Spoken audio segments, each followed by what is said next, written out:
2010 wasn't such a great year for some of the biggest U.S. money managers. Investors pulled $43 billion out of American funds and more than $6 billion out of Fidelity.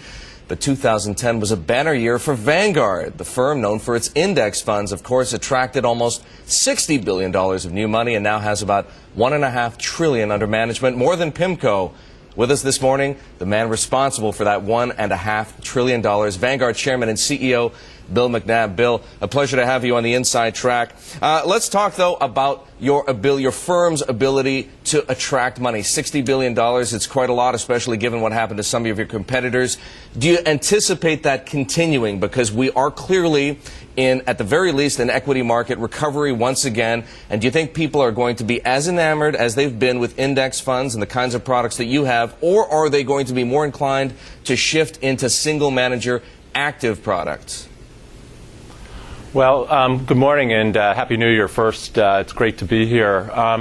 A couple of things. First, I think the shift to indexing is more of a secular change than a short-term change.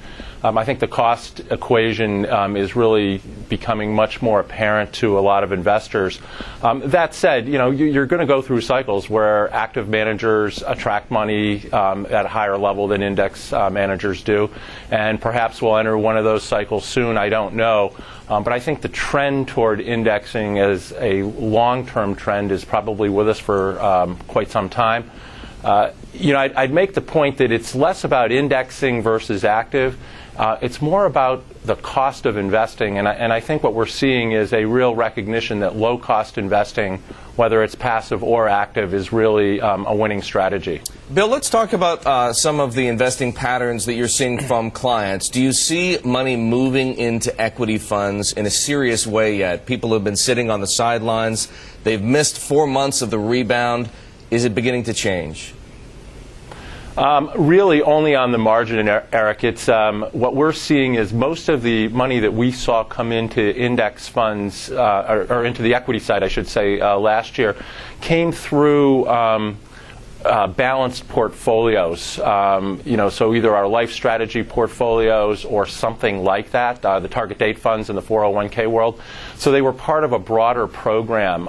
We're not seeing investors come back into, certainly not into active equity in any meaningful way, and we're not seeing them, really come back in a big way, even on the index side, as a sole investment. It's much more part of a program, if you will. What does that say about the stock market? Does that say perhaps that should this money begin to arrive in that we could see indexes head ever higher, or that valuations aren't nearly as stretched perhaps from an investor demand standpoint as some people might think? Well, there's certainly a lot of money on the sidelines, and as people's confidence is restored, I think you could see some pretty significant flow into the equity market. We look at valuations of equities, against a whole bunch of different measures, and from our perspective, equities look reasonably valued if you go out over a 10-year horizon, for example. And, so our expectations are that equities will actually be a pretty good place for investors over the next decade. Okay, so over the next decade, that's quite a long time. But do you feel as though there's room for the stock market to move higher over the course of this year, based on the fact that there's still so much money left on the sidelines? Oh, I think that's probably the case. We're not particularly good, nor is anyone, at short-term predictions. But, the amount of money, as I said, sitting on the sidelines certainly gives one pause for consideration in terms of what could happen over the next 6 to 12 months. Do you have any idea just how much there is that's sitting in, call it, low-risk vehicles, whether it be treasury bonds or money market funds, that is waiting for an opportunity to take more risk? Well, it's a hard number to actually come up with, Eric. I've seen estimates as much as $1 trillion because, the banking system, money that goes into the banking system, there's usually a delay in the reporting. But, with the huge amount of money that flowed into short-term bond funds and intermediate bond funds over the last 2 years, plus there's been, quite a bit of money has stayed in money market funds despite the fact that yields are close to zero. So, I'm not sure you can put an exact number on it, but it's a very large number from our perspective. We've seen Treasury yields really back up lately. Today, the 10-year is trading at 3.30, and there are forecasts that it'll head as high as 4%, perhaps 4.5% by the end of this year. How do you think investors are going to behave in an environment like that? Well, I think, one of the issues that certainly a lot of people in the industry have talked about is we saw so much money move into bonds over the last couple of years that, with an increase in bond yields and therefore a decline in the price, are you going to see people flee when they see the value of their holdings decline on paper?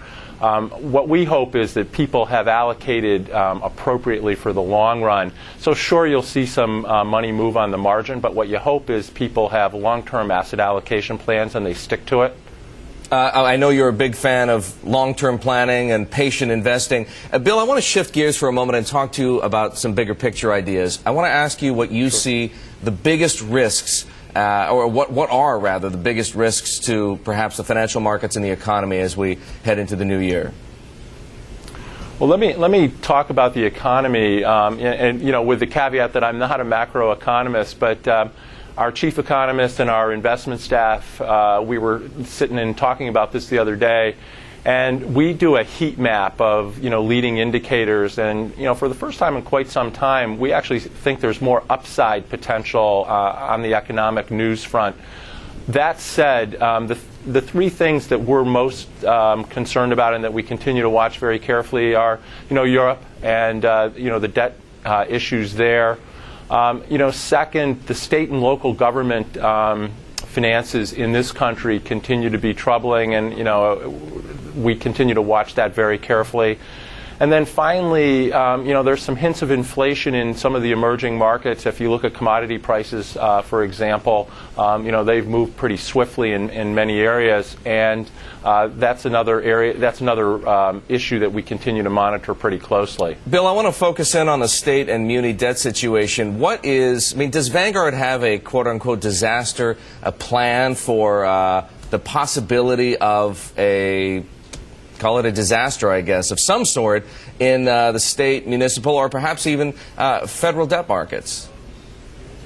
Well, the way we manage our municipal bond funds and municipal money market funds is with extreme conservatism, as you would imagine, and they're highly, highly diversified portfolios. A ton of credit analysis goes into it. So we feel like the portfolios are well positioned for a lot of negative news, frankly, if that occurs. One of the things that we do is we maintain pretty high levels of cash in these portfolios as a cushion, if you will, against any kind of critical situation that might arise. Our belief is we will work our way through these issues as time goes on, but there are probably going to be some bumps in the road. All right, we may see them as soon as 2011. Bill, great to speak with you. Bill McNabb, the chairman and CEO of the Vanguard Group, here with us for an exclusive interview on the Inside Track.